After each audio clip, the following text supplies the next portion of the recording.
Dragon Ball Daima. À première vue, c'est une série mignonne, colorée, un retour en enfance, un hommage à l'ancien Dragon Ball. Mais en réalité, c'est une œuvre qui bouscule profondément tout ce que tu crois savoir sur l'univers Dragon Ball.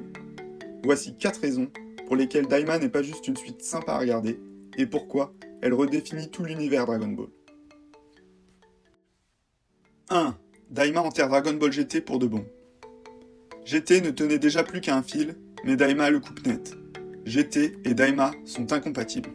Les deux transforment Goku en enfant, les deux proposent une quatrième forme au Super Saiyan, mais de manière différente, dans deux contextes différents et à des moments différents dans la chronologie.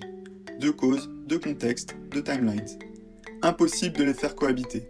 Le message est clair, GT est définitivement relégué. Ce n'est plus une suite possible. Daima a pris sa place et l'a effacée, sans jamais le dire explicitement. C'est le coup de grâce. 2. Daima est une alternative directe à Dragon Ball Super. Dragon Ball Super était présenté comme LA suite de Z, mais Daima remet tout en cause. En effet, avec Daima, Dragon Ball Super n'est plus la seule suite logique. Les deux se situent entre la saga Majin Buu et la fin de Z, mais sans se croiser. Dans Daima, des incohérences qu'on ne peut corriger apparaissent avec Super. Daima et Super sont incompatibles. Daima ne précède alors pas Super, et Super n'est plus la seule suite logique de Z. On n'a plus une unique suite officielle, mais plusieurs suites parallèles. On passe d'un canon unique à un multivers de suites concurrentes. Z est devenu un carrefour narratif. 3. Daima reprogramme le lore de Dragon Ball Z.